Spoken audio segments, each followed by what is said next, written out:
Hello friends. आज से हम स्टार्ट करने जा रहे हैं CMA intermediate paper number 9 operations management and strategic management.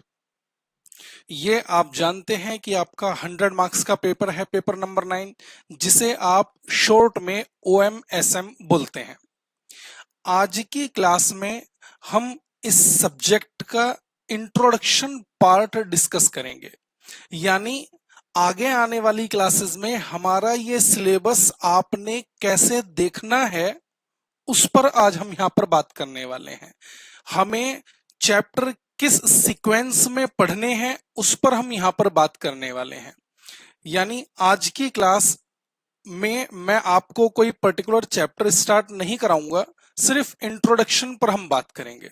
देखिए, ये सब्जेक्ट एक नया सब्जेक्ट है, तो सबसे पहले तो इस सब्जेक्ट को हमें यह देखना पड़ेगा कि हम ये सब्जेक्ट कंप्लीट कैसे करेंगे, हम इस सब्जेक्ट को क्लास में चलाएंगे कैसे, हमें ये सब्जेक्ट पढ़ना कैसे है।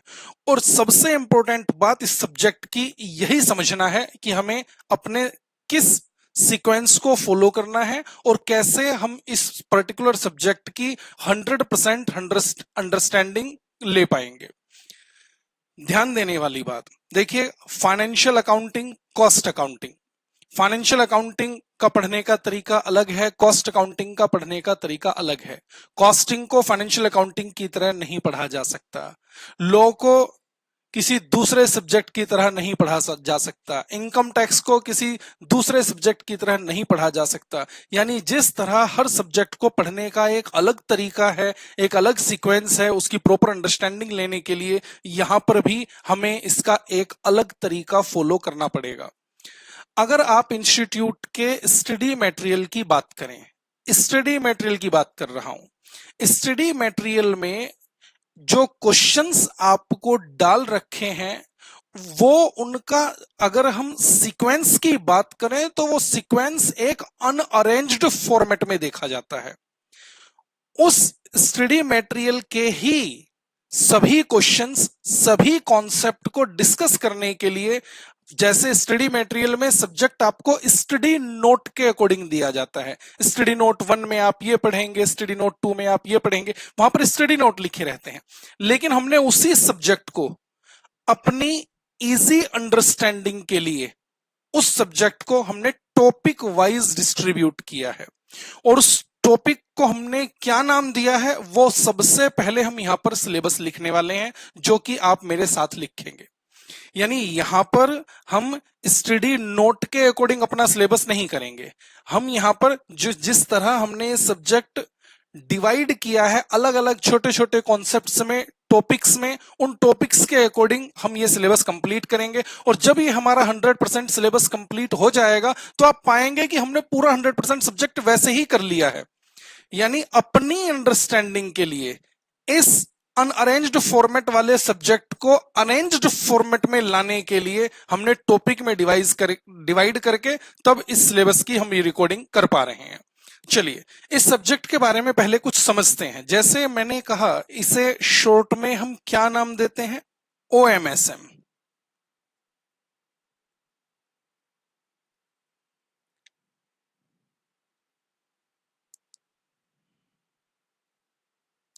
आज हम सब्जेक्ट पर ही बात करेंगे।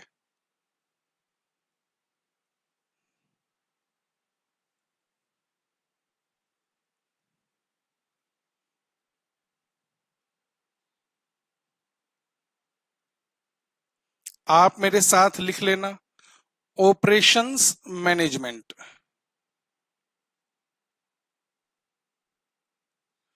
और इधर हम लिखेंगे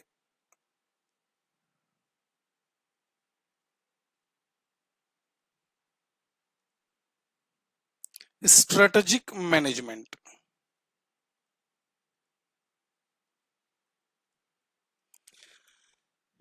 इन दोनों कॉन्सेप्ट की हमारे सिलेबस में वेटेज क्या है? दो कॉन्सेप्ट हो गए ना, यानी हमने अपने सब्जेक्ट को दो पार्ट्स में डिवाइड कर लिया है। और ये हमने नहीं किया है, ये तो इंस्टीट्यूट ने ही किया हुआ है।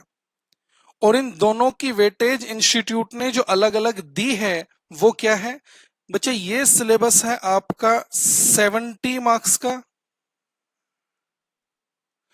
और इधर स्ट्रेटेजिक मैनेजमेंट है आपका 30 मार्क्स का।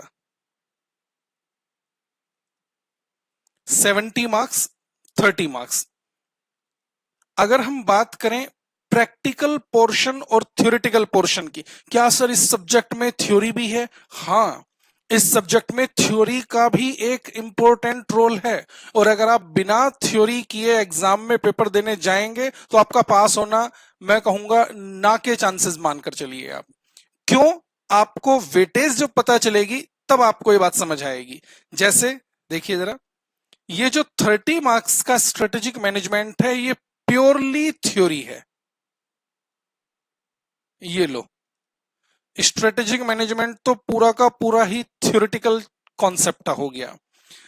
यहां पर अगर 70 मार्क्स की बात करें, 70 मार्क्स, ध्यान से, इसमें आपका प्रैक्टिकल पोर्शन भी है और थ्योरेटिकल पोर्शन भी है।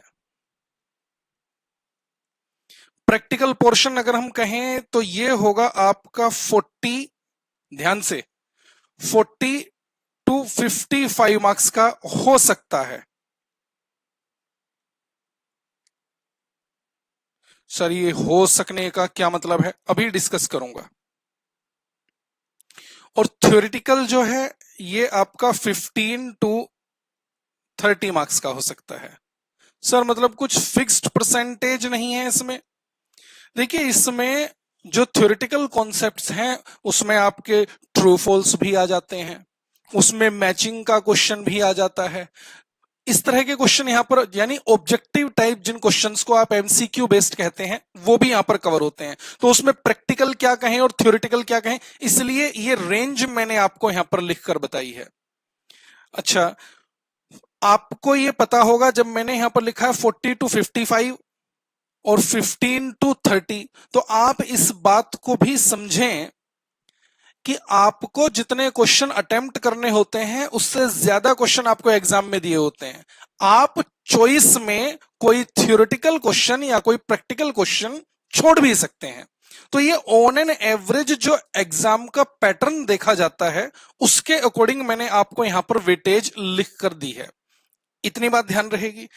अब आप समझिए जरा, यहां पर ये 15 टू 30 मार्क्स की थ्योरी और इधर ये पूरा 30 मार्क्स थ्योरी का, तो आप खुद समझकर देखिए, क्या थ्योरी को इग्नोर करके ये पेपर पास किया जा सकता है?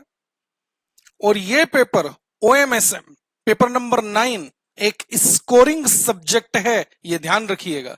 और ये स्कोर आप इसमें बहुत अच्छा कब कर पाएंगे? जब आप दोनों कॉन्सेप्ट्स को इक्वल इंपॉर्टेंस देकर चलेंगे। क्योंकि अगर हम वेटेज की बात करें तो वेटेज को भी इंस्टीट्यूट ने लगभग इक्वली इंपॉर्टेंस दी है। यहां तक बात ठीक है?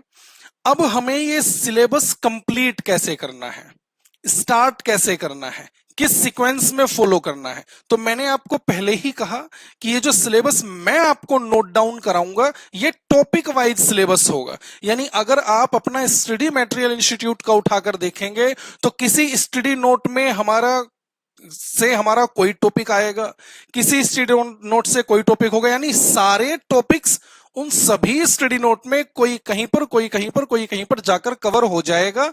इजीली अंडरस्टैंडिंग के लिए क्या सीक्वेंस फॉलो करना है वो मैं यहां पर लिख कर दे रहा हूं। चलो लिखो जरा मेरे साथ। पहले हम बात करेंगे किसकी? Operations management.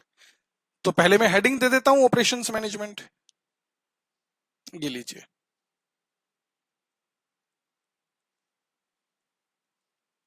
ऑपरेशंस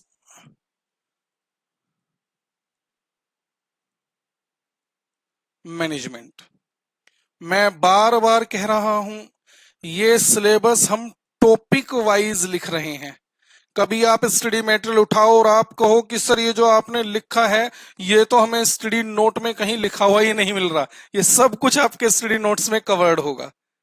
और कितनी वेटेज है सिलेबस की? 70 मार्क्स।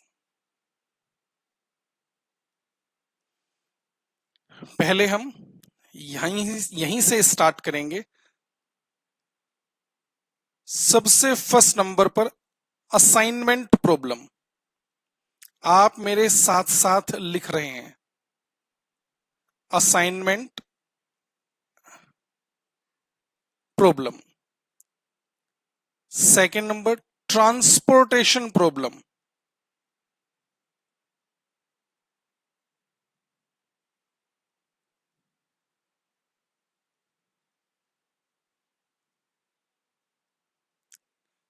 थर्ड नंबर पर आ जाइए, simulation.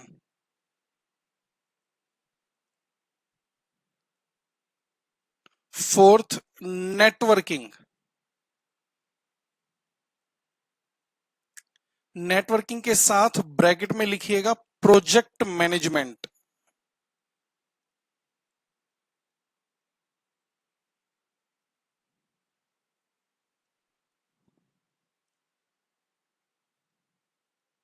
Next, linear programming.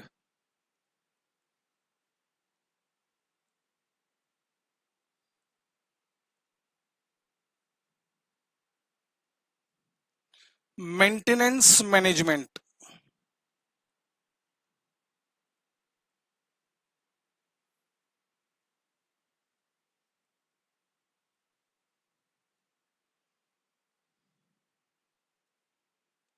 Operations planning.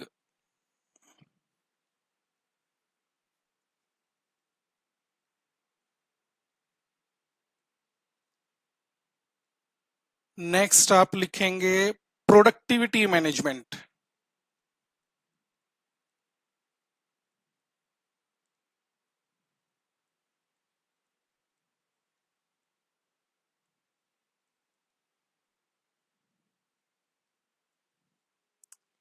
Production planning and control. Production planning and control. ध्यान से, आपने ये जो आज लेक्चर आप देख रहे हैं, इसके बाद जो फर्स्ट लेक्चर स्टार्ट करना है वो कहां से स्टार्ट करना है? असाइनमेंट प्रॉब्लम से। सर थ्योरी कराओगे या पहले प्रैक्टिकल कराओगे? देखिए, मैंने पहले ही कहा, इजी अंडरस्टैंडिंग के लिए हम यहां पर थ्योरी और प्रैक्टिकल दोनों साथ में लेकर चलेंगे। ध्यान से सुनना मैं क्या बोल रहा हूं। आपको लगेगा कि हम प्रैक्टिकल पोर्शन ही कर रहे हैं, लेकिन उन प्रैक्टिकल पोर्शन को कंप्लीट करने के लिए जो रिक्वायर्ड थ्योरेटिकल कॉन्सेप्ट होगा वो मैं साथ साथ में आपको नोट कराता जाऊंगा। मेरी बात समझ रहे हैं? अब असाइनमेंट प्रॉब्लम क्या है वो हम डिस्कस करेंगे। असाइनमेंट में किस तरह की प्रॉब्लम का सॉल्यूशन निकाला जाता है, उसमें कौन से स्टेप्स फॉलो किए जाते हैं, वो सारे स्टेप्स थ्योरेटिकल कॉन्सेप्ट के अकॉर्डिंग हम सारा बाय हैंड लिखते हुए चलेंगे। तो इसलिए कहीं कोई कंफ्यूजन क्रिएट करने की जरूरत नहीं है। जैसे मैं आपको करा रहा हूं बस वैसे फॉलो करते जाइएगा, आपका पूरा 100% सिलेबस हमारी क्लास में कवर होगा। चलो, ये हमने बात की ऑपरेशंस मैनेजमेंट की, जो कि हमने लिखा है 70 मार्क्स। और इसके बाद भी इसी ऑपरेशंस मैनेजमेंट से रिलेटेड जो टेक्निकल थ्योरी होगी उस पर हम जाकर इन सभी कॉन्सेप्ट्स को कंप्लीट करने के बाद उस पर भी डिस्कशन करेंगे। चलिए, एक 30 मार्क्स का और क्या पार्ट कहा था हमने? Strategic management.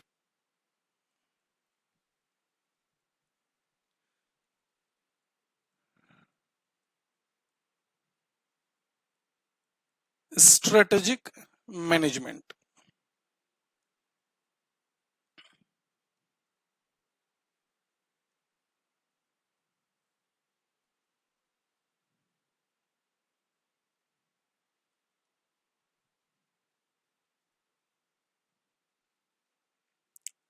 थर्टी मार्क्स, इसे भी नोट डाउन करते हैं।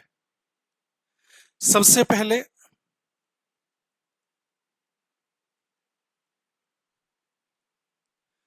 Strategic management introduction.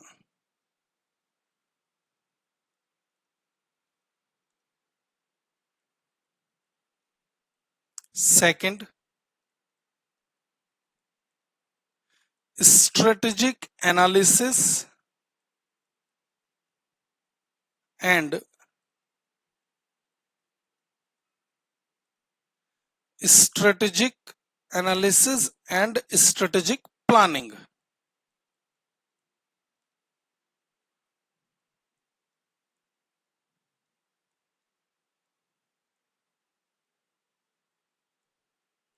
Formulation and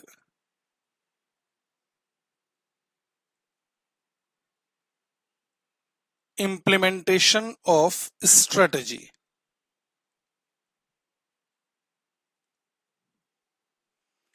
ये हमने पूरा 100 मार्क्स का सिलेबस यहां पर नोट डाउन किया है।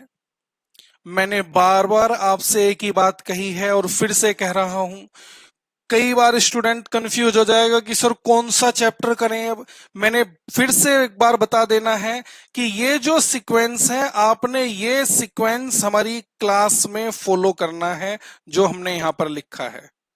इस तरह से ये फॉलो करते हुए चलना है। ये बात क्लियर हो गई। ये बात तो की हमने किसकी, सिलेबस की। अब ये सिलेबस क्या है या इसमें हमें क्या सीखना है। देखिए, different types of business problems होती हैं प्रैक्टिकल लाइफ में। Different types of business problems, और उन डिफरेंट टाइप्स की प्रॉब्लम्स में हर तरह की प्रॉब्लम का ऑप्टिमम सॉल्यूशन कैसे निकाला जाता है, वो हमें यहां पर सीखना है। तो यानी अगर आप यहां पर देखें, सबसे पहले मैंने लिखा असाइनमेंट प्रॉब्लम। तो असाइनमेंट प्रॉब्लम क्या है, ये एक पर्टिकुलर प्रॉब्लम है। अच्छा, असाइनिंग की प्रॉब्लम है। मैं अब सिलेबस पर डिस्कशन करूंगा। थ्योरी क्या है वो आपको पता चल गया, प्रैक्टिकल पोर्शन कितना है वो आपको पता चल गया। यहां पर प्रैक्टिकल पोर्शन क्या है मैं वो डिस्कस करने वाला हूं। सर प्रैक्टिकल पोर्शन क्या है, मतलब यहां पर कोई अकाउंटिंग नहीं है कि आपने कोई लेजर बनाने हैं या फाइनेंशियल अकाउंटिंग करनी है, या आपने कोई अकाउंट बनाने हैं कॉन्ट्रैक्ट कॉस्टिंग की तरह बहुत सारे अकाउंट बनाते हुए चले जाना है, ऐसा नहीं है। यहां पर क्या है, कुछ कैलकुलेशंस करनी है।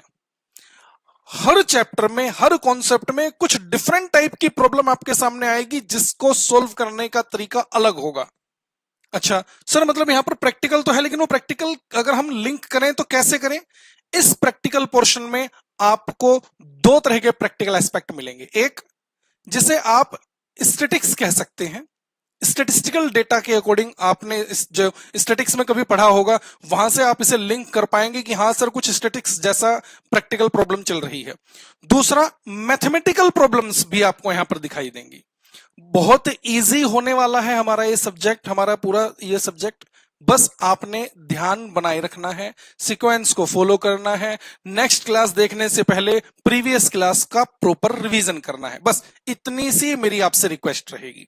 चलो सिलेबस डिस्कस करते हैं। असाइनमेंट प्रॉब्लम, देखिए मान लीजिए मेरी एक फैक्ट्री है, उसमें 4 वर्कर्स हैं। अच्छा, अगर 4 वर्कर हैं तो क्या बिल्कुल सेम स्किल्ड के साथ काम करते होंगे? नहीं, नॉर्मल सी बात है भाई। आप 4 स्टूडेंट हैं, एक साथ क्लास लेते हैं, हमारी ही क्लास ले रहे हैं, क्या सभी स्टूडेंट की कमांड हर चैप्टर पर, हर तरह के क्वेश्चन पे बिल्कुल सेम रहती है? नहीं। इसी तरह सोचो, एक फैक्ट्री में 4 वर्कर काम करते हैं, उन चारों वर्कर की स्किल कुछ डिफरेंट टाइप की है। किसी का इंटरेस्ट किसी पर्टिकुलर जॉब में है, किसी का इंटरेस्ट किसी पर्टिकुलर जॉब में है, ठीक है। अच्छा, कंपनी के मैनेजमेंट के पास 4 डिफरेंट टाइप्स ऑफ जॉब हैं जो कि कंप्लीट करानी है इन 4 वर्कर्स से। अब सोचो जरा, 4 वर्कर्स 4 जॉब्स। अब ये मैनेजमेंट को सोचना है कि कौन सी पर्टिकुलर जॉब कौन से पर्टिकुलर वर्कर से कंप्लीट कराई जाए, कौन सी पर्टिकुलर जॉब कौन से पर्टिकुलर वर्कर को असाइन की जाए, जिससे कि कंपनी का टोटल लेबर टाइम मिनिमाइज हो सके, या ऐसे कहें टोटल कॉस्ट मिनिमाइज हो सके, या ऐसे कहें कंपनी का टोटल इन चारों जॉब्स से अर्न होने वाला प्रॉफिट मैक्सिमाइज हो सके। तो हमें असाइनमेंट प्रॉब्लम में सीखना है कि ये असाइनिंग वाला प्रोसीजर कैसे फॉलो करना चाहिए। ध्यान है रहेगी बात। ओवरव्यू दे रहा हूं सिर्फ सिलेबस का। कभी आप सोचे सर हम याद कैसे रखेंगे, इतनी सारी चीजें बताएंगे, आप हर चैप्टर से रिलेटेड अलग बताओगे। अभी सिर्फ ओवरव्यू पर बात कर रहे हैं। जब ये पर्टिकुलर चैप्टर हम डिस्कस करते जाएंगे तो सारी चीजें डिटेल में एनालाइज करेंगे हम। सेकंड हमने यहां पर लिखा ट्रांसपोर्टेशन प्रॉब्लम। देखिए ट्रांसपोर्टेशन प्रॉब्लम जब इसकी हम बात करते हैं तो सोचो जरा, मान लीजिए एक कंपनी ने दो डिफरेंट प्लांट लगा रखे हैं। प्लांट कहें, फैक्ट्रीज कह सकते हैं। डिफरेंट डिफरेंट लोकेशन पर दो फैक्ट्री हैं। अच्छा, इन दोनों फैक्ट्री से जो प्रोडक्ट बनकर निकलता है वो मार्केट में सेल किया जाता है। अच्छा, प्लांट या फैक्ट्री दो हैं तो इसका मतलब यह है कि सेल्स आउटलेट भी दो ही होंगे, ऐसा तो जरूरी नहीं है। कंपनी ने अलग अलग स्टेट में, अलग अलग स्टेट बोल दिया है मैंने, अलग अलग स्टेट में डिफरेंट डिफरेंट सेलिंग शोरूम्स खोले हुए हैं। मान लीजिए 5 शोरूम खोल रखे हैं। अब इन पांचों शोरूम में जो प्रोडक्ट बेचा जाएगा वो बनकर कहां से आएगा? इन दो फैक्ट्री से। अब हमारे सामने प्रॉब्लम क्या है? कंपनी के मैनेजमेंट के सामने प्रॉब्लम क्या है? किस फैक्ट्री में कितना प्रोडक्ट मैन्युफैक्चर करके किस सेलिंग शोरूम, सेलिंग आउटलेट को ट्रांसपोर्ट किया जाए जिससे कि कंपनी की टोटल ट्रांसपोर्टेशन कॉस्ट मिनिमाइज हो सके। अब आप सोचो, दो फैक्ट्री जो अलग जगह सिचुएटेड हैं, 5 शोरूम जो अलग जगह पर हैं। अब इस फैक्ट्री से किसी पर्टिकुलर शोरूम को कितना प्रोडक्ट भेजें और इस फैक्ट्री से कितना भेजें। अब डिपेंड करेगा कि सर इन फैक्ट्रीज की कैपेसिटी क्या है, डिपेंड करेगा कि सर इन फैक्ट्रीज में प्रोडक्ट को बनाने की कॉस्ट क्या है, क्योंकि दोनों फैक्ट्री में कॉस्ट किसी पर्टिकुलर प्रोडक्ट की सेम ही आएगी, कोई जरूरी कंडीशन थोड़ी ना है। आप सोचकर देखिए, किसी पर्टिकुलर प्रोडक्ट को बनाने वाला मटेरियल जिस रेट पर दिल्ली में मिलता होगा, जरूरी है देहरादून में भी उसी रेट पर मिलेगा? जरूरी है किसी और पर्टिकुलर स्टेट में सेम रेट पर मिलेगा? नहीं। दिल्ली में काम करने वाला वर्कर एक नॉर्मल वेजेस जिस रेट पर काम करता है, क्या जरूरी है देहरादून में भी उसी रेट पर उसी रेट से काम करता होगा? नहीं, ये अलग अलग हो सकते हैं। तो ये हमें सारी चीजें ध्यान में एनालिसिस करते हुए यहां पर ट्रांसपोर्टेशन प्रॉब्लम में यह सीखना है कि किस फैक्ट्री से कितना प्रोडक्ट मैन्युफैक्चर करके किस पर्टिकुलर सेलिंग आउटलेट को ट्रांसपोर्ट किया जाए जिससे कि कंपनी की टोटल कॉस्ट को मिनिमाइज किया जा सके। ध्यान रहेगी बात। आगे है सिमुलेशन। सिमुलेशन क्या है? आपको कुछ प्रीवियस डेटा दे दिया गया होगा ट्रायल बेसिस पर, जिसकी आपको कुछ प्रोबेबिलिटी दे दी गई होगी, और उस प्रोबेबिलिटी के बेस पर, पास्ट डेटा की प्रोबेबिलिटी के बेस पर आपको फ्यूचर के लिए कुछ सिमुलेट करने के लिए कहा जाएगा। यानी पास्ट से फ्यूचर का कुछ कनेक्शन करके हम सिमुलेशन प्रोसेस अप्लाई करना सीखेंगे, जो कि हमने यहां पर 3rd नंबर पे लिखा है। कैसे करेंगे सीखेंगे वहां पर जाकर। नेटवर्किंग, ब्रैकेट में हमने लिखा प्रोजेक्ट मैनेजमेंट। ये जो बड़े बड़े प्रोजेक्ट होते हैं, कोई प्रोजेक्ट 15 दिन चल रहा है, कोई प्रोजेक्ट 2 महीने चल रहा है, कोई प्रोजेक्ट 1 साल चल रहा है, इन प्रोजेक्ट का एनालिसिस कैसे किया जाता है, इनका पर्टिकुलर डायग्राम कैसे बनाया जाता है। यानी डायग्राम बना के, नेटवर्क, एक पर्टिकुलर डायग्राम को हम नेटवर्क कहते हैं, वो डायग्राम कैसे बनाएंगे उसे हमने एरो डायग्राम कहा, उसे हमने नेटवर्क कहा। अच्छा, फिर हम ये देखते हैं कि सर हमारा ये पर्टिकुलर प्रोडक्ट 1 महीने में कंप्लीट हो रहा है, लेकिन जिस क्लाइंट के लिए हम ये प्रोजेक्ट कंप्लीट करना चाहते हैं वो कहता है नहीं सर मेरे पास 1 महीने का टाइम नहीं है, हमारे पास तो सिर्फ 20 डेज का टाइम है। तो क्या उस 1 मंथ के वर्क को कुछ एक्स्ट्रा एफर्ट लगाकर, कुछ एक्स्ट्रा कॉस्ट इनकर करके 20 डेज में कंप्लीट किया जा सकता है क्या? और अगर 20 डेज में कंप्लीट किया जा सकता है तो अब इस प्रोजेक्ट को कंप्लीट करने की कॉस्ट क्या होगी? इस तरह के प्रोजेक्ट से रिलेटेड बहुत सारे कॉन्सेप्ट हम यहां पर सीखेंगे, जिस चैप्टर, जिस टॉपिक को हमने नाम दिया है नेटवर्किंग।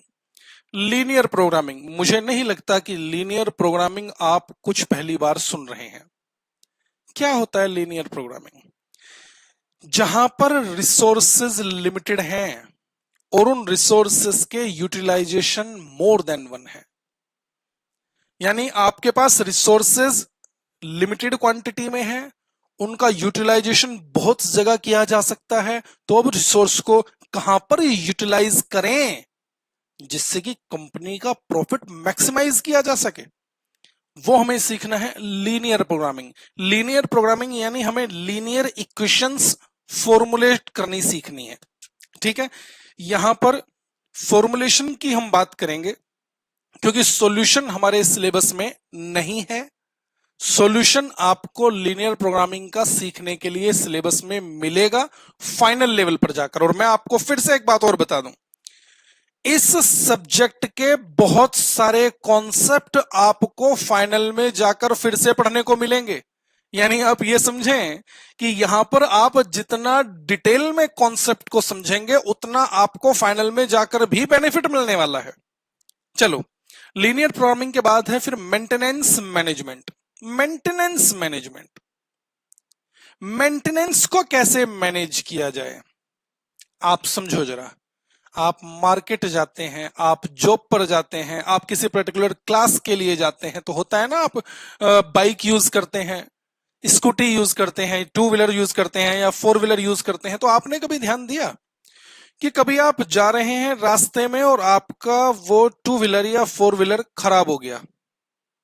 अच्छा, खराब हो गया तो ये तो बड़ी प्रॉब्लम वाली बात हो गई।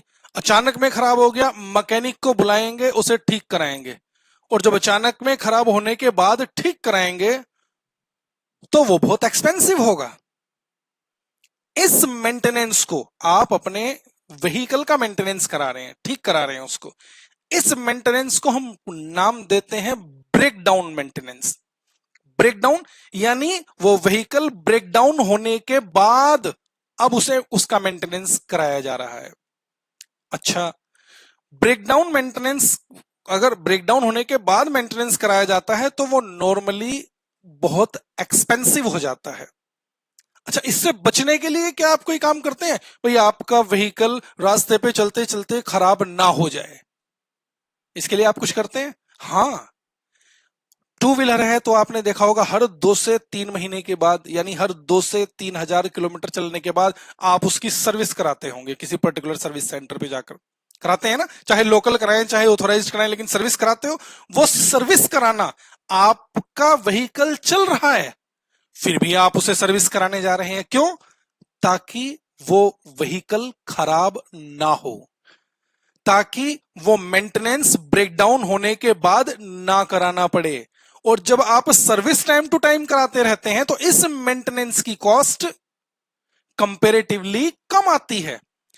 खराब होने से पहले ही आप उसका मेंटेनेंस कराते हुए चल रहे हैं टाइम टू टाइम, इस मेंटेनेंस को हम नाम देते हैं प्रिवेंटिव मेंटेनेंस। नाम से ही क्लियर नहीं हो रहा क्या? प्रिवेंटिव मेंटेनेंस यानी खराब होने से प्रिवेंट करना है। सोचो जरा कंपनी के पॉइंट ऑफ व्यू से, कंपनी में सैकड़ों मशीनें एक साथ काम करती हैं, सैकड़ों मशीनें। अगर कंपनी टाइम टू टाइम उनकी सर्विसिंग, ग्रीसिंग, ऑयलिंग, मेंटेनेंस नहीं कराएगी और मशीन खराब हो जाएगी, तो सोचो जरा, अगर बहुत सारी मशीनें एक साथ काम करती हैं, उनमें से उस चेन में से अगर एक मशीन भी खराब हो गई, पूरी प्रोडक्शन प्रोसेस डिस्टर्ब हो जाएगी, कितना लॉस होगा कंपनी को।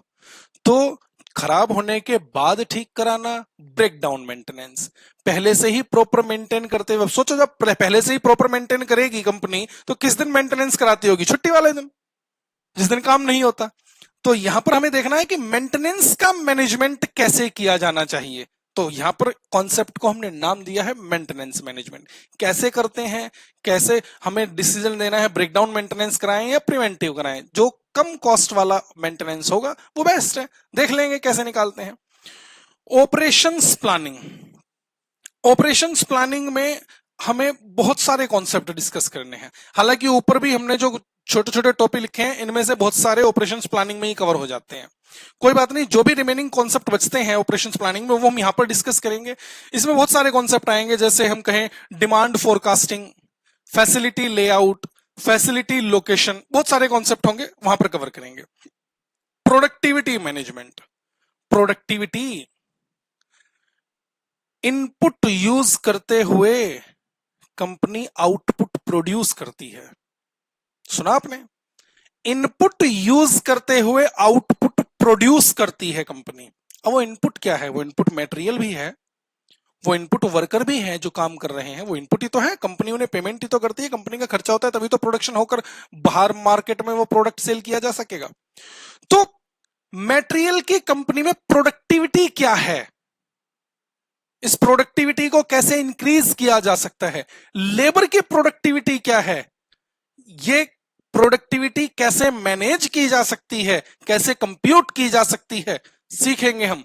किस टॉपिक में? टॉपिक का नाम दिया है हमने प्रोडक्टिविटी मैनेजमेंट। क्लियर है? लास्ट में हमने लिखा प्रोडक्शन प्लानिंग एंड कंट्रोल। इसमें भी बहुत सारे कॉन्सेप्ट मिलेंगे और इस चैप्टर में जो सबसे इंपॉर्टेंट कॉन्सेप्ट मैं आपके साथ डिस्कस करूंगा वो होगा क्विंग मॉडल। क्विंग मॉडल से मतलब क्या है?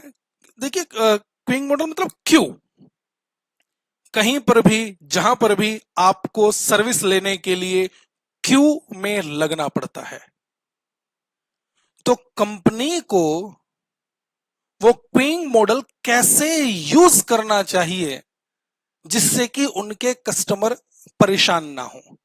आप सोच कर देखो, पेट्रोल पंप पर जाते हो, पेट्रोल भरवाते हो अपनी गाड़ी में, क्या पेट्रोल पंप पर क्या एक ही पंप होता है? नहीं ना, बहुत सारे पंप होते हैं ना। आप कहीं पर भी किसी भी लाइन में जाके लग जाते हो। वो पेट्रोल पंप के मैनेजमेंट ने बहुत सारे क्यों लगा रखे हैं? सोचो जरा, अगर एक ही पंप हो, उसी में ही टू व्हीलर, उसी में ही फोर व्हीलर, उसी में ही ट्रक, तो सोचो कस्टमर कितना परेशान हो जाएगा। उस कस्टमर को बेटर सर्विस प्रोवाइड करने के लिए वो बहुत सारे पंप हैं, ऊपर ही बोर्ड लगा होता है कि कार यहां पर आए, ट्रक यहां पर आए, डीजल यहां पर है, पेट्रोल यहां पर है, वगैरह वगैरह। मैंने सिर्फ एक एग्जांपल लिया है। कहीं पर भी जहां पर क्यू को फॉलो करना पड़े, वहां पर वो क्विंग मॉडल किस तरह का होना चाहिए, वहां पर कस्टमर को दी जाने वाली सर्विस जल्दी होनी चाहिए, कस्टमर का वेटिंग टाइम मिनिमाइज होना चाहिए। कैसे ये क्विंग मॉडल या इस कॉन्सेप्ट को कैसे डिस्कस किया जाएगा, सबसे important concept production planning and control में यही आने वाला है। ठीक है, एक ओवरव्यू आपको मिल रहा है कि हमारे सिलेबस में हमें किस किस तरह से कौन कौन से कॉन्सेप्ट डिस्कस करने हैं। अगर हम यहां पर बात करें अब स्ट्रेटेजिक मैनेजमेंट की, तो यहां पर ये स्टडी नोट ही है, उसी के अकॉर्डिंग हमने यहां पर ये टॉपिक कहे, आप इसे स्टडी नोट कहें, यह तो हमने वैसे ही लिखा है। सबसे पहले स्ट्रेटेजिक मैनेजमेंट इंट्रोडक्शन। इंट्रोडक्शन में हम बहुत सारी चीजें डिस्कस करेंगे, जैसे विजन, मिशन, ये चीजें क्या होती हैं, गोल्स, ऑब्जेक्टिव वगैरह वगैरह। Strategic analysis and strategic planning, second concept, strategic analysis and strategic planning. यहां पर बहुत सारे एनालिसिस हमें करने हैं, स्ट्रेटेजी बनाने के लिए एनालिसिस करने हैं। अच्छा, एनालिसिस किस तरह के होंगे? सिचुएशनल एनालिसिस, जिसमें हम स्वॉट एनालिसिस भी कहते हैं, पढ़ते हैं ना आप शॉर्ट में, SWOT, strength, weaknesses, opportunities, threat analysis, portfolio analysis, बहुत सारे एनालिसिस करेंगे। स्ट्रेटेजिक, हमने लिखा है strategic analysis and strategic planning. Strategic planning में क्या क्या स्टेजेस आती हैं, वो सारे कॉन्सेप्ट हम इस चैप्टर में जाकर कवर करेंगे, थ्योरेटिकल कॉन्सेप्ट्स को पढ़ते हुए। क्लियर है? लास्ट में है फिर formulation and implementation of strategy. कैसे स्ट्रेटेजी बनानी चाहिए, कैसे स्ट्रेटेजी बनाई जाती है और फिर उसे कैसे इंप्लीमेंट करना चाहिए, वो सबसे लास्ट वाला कॉन्सेप्ट होगा हमारा।